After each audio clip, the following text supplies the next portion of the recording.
വലിയ വാർത്താ പ്രാധാന്യമുള്ള ഇന്നത്തെ പകലിൽ ആളിക്കത്തി നമ്മൾ കണ്ടും കേട്ടും കൊണ്ടിരിക്കുന്നത് മാങ്കൂട്ടത്തെ പുറത്താക്കിക്കൊണ്ട് കോൺഗ്രസ് മുഖം രക്ഷിച്ചിരിക്കുന്നു എന്നതാണ്. മാതൃകാപരവും ധാർമ്മികതയെ ഉയർത്തിപ്പിടിച്ചുകൊണ്ടും ദിവസങ്ങൾക്കുള്ളിൽ തന്നെ കോൺഗ്രസ് നടപടിയെടുത്തു എന്ന് പറഞ്ഞാൽ അത് ചില്ലറ കാര്യമല്ല.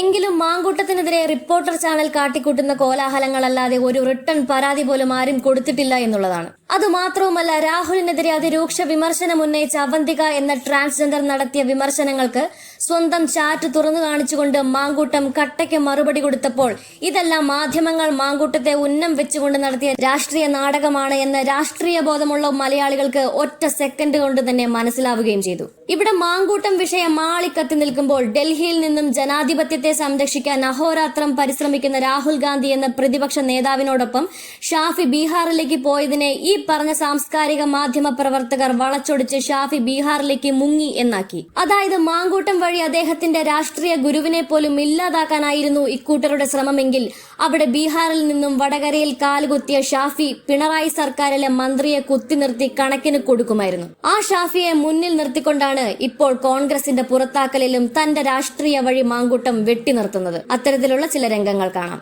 എനിക്കെതിരായിട്ട് വന്ന ചില ആരോപണങ്ങൾ, ആ ആരോപണങ്ങളിൽ എൻ്റെ പേര് പറഞ്ഞുകൊണ്ടുള്ളൊരു ആരോപണം ഉന്നയിച്ചത് എൻ്റെ സുഹൃത്തും, ഇപ്പോഴും ഞാൻ അങ്ങനെ തന്നെയാണ് പറയുന്നത്, എൻ്റെ സുഹൃത്തും ട്രാൻസ്ജെൻഡർ കമ്മ്യൂണിറ്റിയിൽപ്പെട്ടതുമായ അവന്തികയാണ്. അവന്തിക അങ്ങനൊരു ആരോപണം ഉന്നയിക്കുമ്പോൾ എനിക്ക് നിങ്ങളോട് പറയാനായിട്ടുള്ളത്, ഓഗസ്റ്റ് മാസം 1-ാം തീയതി വൈകുന്നേരം 8:24, ഇത് ഒരു ചാറ്റാണ്. ഓഗസ്റ്റ് മാസം 1-ാം തീയതി രാത്രിയിൽ 8:24 അവന്തിക എന്നെ ഫോണിൽ വിളിക്കുന്നു. കാണിക്കാമോ? അത് ഞാൻ കാണിക്കാം. അവന്തിക എന്നെ ഫോണിൽ വിളിക്കുന്നു. അവന്തിക എന്നെ ഫോണിൽ വിളിച്ചിട്ട് എന്നോട് പറയുന്നു, ഇപ്പൊ എന്നെ ഒരു റിപ്പോർട്ടർ വിളിച്ചിരുന്നു. ആ റിപ്പോർട്ടർ വിളിച്ചിട്ട് പിന്നെ ചേട്ടനെതിരായിട്ട് എന്തെങ്കിലും പരാതി ഉണ്ടോ, എന്തെങ്കിലും മോശമായ അനുഭവമുണ്ടോ എന്ന് ചോദിച്ചു. അപ്പൊ അങ്ങനൊരു ആരോപണ പരിസരമോ ഒന്നും ഇല്ലാത്തൊരു സമയമാണ്. എന്നുവെച്ചാൽ അവന്തികയുമായി ബന്ധപ്പെട്ട എന്തെങ്കിലും ഒരു കാര്യം കേൾക്കാത്തൊരു സമയമാണ്. സമൂഹ മാധ്യമത്തിലൂടെ CPM മറ്റൊരു പ്രചണ്ഡമായ പ്രചരണം നടത്തിക്കൊണ്ടിരിക്കുന്ന ഒരു സമയം കൂടിയായിരുന്നു സമൂഹ മാധ്യമങ്ങളിലൂടെ, വാലും തലയില്ലാതെ. അപ്പം ഞാനും ചോദിച്ചു, അവന്തിക അങ്ങനെ ഒരു ആരോപണം വരുന്നതെന്ന് ചോദിച്ചു. അപ്പൊ ഞാനതിന് മറുപടി കൊടുത്തിട്ടുണ്ട്. അപ്പം അതെന്തോ ചേട്ടനെ കൊടുക്കാൻ വേണ്ടിയിട്ടുള്ള ഒരു ശ്രമമായിട്ട് എനിക്ക് തോന്നി, അതുകൊണ്ടാണ് ചേട്ടനെ വിളിച്ചു പറഞ്ഞതെന്ന് പറഞ്ഞു. ഞാൻ അങ്ങോട്ട് വിളിച്ചതല്ല, ഇങ്ങോട്ട് വിളിച്ച കോളാണ്. അപ്പോ അതിനുശേഷം ആ കോള് കട്ട് ചെയ്യുമ്പോൾ തന്നെ ഞാൻ പറഞ്ഞു, എനിക്ക് അപ്പൊ എന്നോട് പറഞ്ഞു ഞാനത് വോയിസ് റെക്കോർഡ് ചെയ്ത് വെച്ചിട്ടുണ്ടെന്ന് പറഞ്ഞു. അവന്തിക തന്നെ എന്നോട് പറഞ്ഞു ഞാൻ ആ കോള് റെക്കോർഡ് ചെയ്ത് വെച്ചിട്ടുണ്ടെന്ന് പറഞ്ഞു. അപ്പൊ ഞാൻ ചോദിച്ചു എനിക്കത് അയച്ചു തരുമെന്ന് ചോദിച്ചു. അപ്പം ഞാനത് കോള് കട്ട് ചെയ്തതിന് ശേഷം നിങ്ങൾക്ക് കാണാം, സെൻഡ് ഇറ്റ് പ്ലീസ് എന്ന് പറഞ്ഞിട്ട് ഞാൻ മെസ്സേജ് അയക്കുന്നു. Send it please. അതായത് ഇങ്ങനത്തെ കോള് വരുന്നതിനെ പറ്റി എനിക്കൊരു ധാരണ ഉണ്ടാക്കാൻ കഴിയില്ല. അപ്പം വെയിറ്റ് എന്ന് പറഞ്ഞു. അന്നേരം തന്നെ ഞാൻ അവരോട് ചോദിക്കുന്നുണ്ട്, ക്യാൻ ഐ ആസ്ക് ദം, ഈ വിളിച്ച റിപ്പോർട്ടറോട് എനിക്ക് ചോദിക്കാൻ കഴിയുമോ എന്ന് ചോദിച്ചു. Okay, sure. അപ്പം വാട്ട് ടൈം, കോളിനെ പറ്റിയിട്ടാണ് കേൾക്കുന്നത്, വാട്ട് ടൈം. അന്നേരം പറഞ്ഞു ജസ്റ്റ് നൗ. അപ്പൊ ഞാൻ വീണ്ടും ചോദിക്കുന്നു, can I call that reporter? Yes. എന്നിട്ട് ഇനി ഞാൻ ശബ്ദം കേൾക്കും. ആരാണ് പറഞ്ഞത്? ചേട്ടൻ ന്യൂസ് 18-ലെ റിപ്പോർട്ടറാന്നല്ലേ പറഞ്ഞ? അപ്പൊ അത് സംസാരിക്കും. നിങ്ങളിങ്ങനെ എല്ലാം മറച്ചു വെച്ച് സംസാരിക്കേണ്ട ആവശ്യമില്ലല്ലോ. അല്ല, ഞാൻ കാര്യം പറയാം. ഞാൻ പറയുന്നത് ശ്രദ്ധിച്ചിരിക്കുക. അപ്പൊ എന്നോട് പറഞ്ഞ ആള് എനിക്ക് ആളുടെ പേര് ഞാൻ ചിലപ്പോ അടുത്ത ഒരു ഫ്യൂ മിനിറ്റ്സ് കഴിഞ്ഞിട്ട് പറയാം. പക്ഷെ ഇപ്പം ഞാൻ പറയുന്ന കാര്യം ഉള്ളതാണ് ഇല്ലയെന്ന് പറയാ, ഇല്ലെങ്കിലും വിട്ടേക്കുക. പറഞ്ഞത് നിങ്ങളൊരു പ്രത്യേക സിറ്റുവേഷനിലാണ്, ലൈഫ് ത്രട്ടണിങ് തരത്തിലുള്ള ഭീഷണി നിങ്ങൾക്ക് നേരിടുന്ന ഒരു സാഹചര്യം ഉണ്ടായി.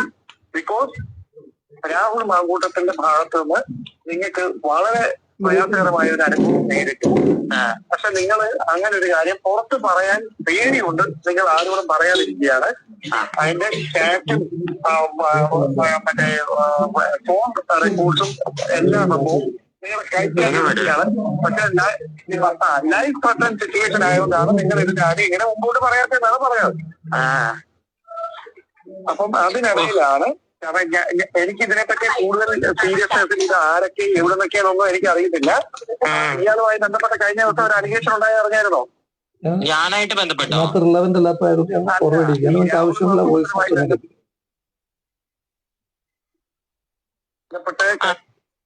പോലീസിലായിട്ട് കംപ്ലൈന്റ് പോകാനും അല്ലാതെ എന്റെ പാർട്ടി വഴി കംപ്ലൈന്റ് പോകാനും എല്ലാ അവസരങ്ങളും ഈ നാട്ടിലുള്ള സമൂഹത്തിലല്ലേ നമ്മൾ ജീവിക്കുന്നത്. അപ്പൊ എനിക്ക് പേഴ്സണലി അങ്ങനെ തന്നെ എക്സ്പീരിയൻസ് ഉണ്ടായാൽ എനിക്കത് തുറന്നു പറയാനുള്ള ബോധവും വിവരവും എല്ലാം ഉള്ള വ്യക്തിയാണ് ഞാൻ ഇതുവരെ ആർക്കും കംപ്ലൈന്റ് കൊടുത്തിട്ടില്ല. പിന്നെ രാഹുൽ എന്നെ സംബന്ധിച്ച് എന്റെ നല്ലൊരു സുഹൃത്താണ്. എന്റെ അടുത്ത് മോശമായിട്ട് സംസാരിച്ചിട്ടുമില്ല. ഇല്ല.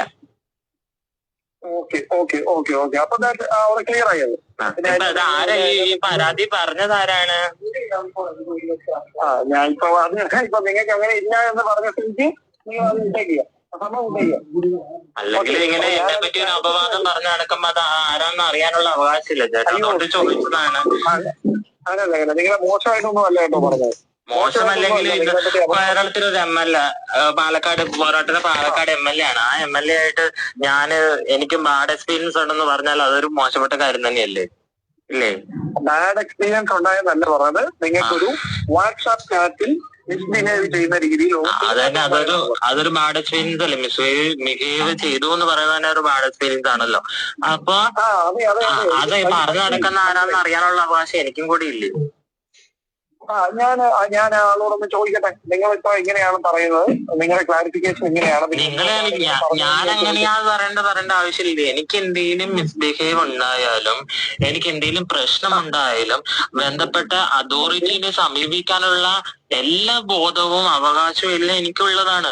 അത് എന്നെ സംബന്ധിച്ച് എനിക്ക് ആ ഒരു പ്രശ്നം ഉണ്ടായാൽ എനിക്ക് അത് സമീപിക്കാനുള്ള എല്ലാ ഫ്രീഡം ഉണ്ട്. അതിനുള്ള എല്ലാ വഴികളുണ്ട്. പോലീസ് തലത്തിലായാലും ഇപ്പൊ ന്യൂസ് പരമായാലും അല്ലാത്ത ഗവൺമെന്റ് തലത്തിലായാലും എനിക്ക് നല്ല ഏതാണ് ചുമതല എന്താണ്? ഇപ്പൊ നിലവിൽ എനിക്ക് പാർട്ടിയിൽ ചുമതല ഒന്നും തന്നെ ഇല്ല.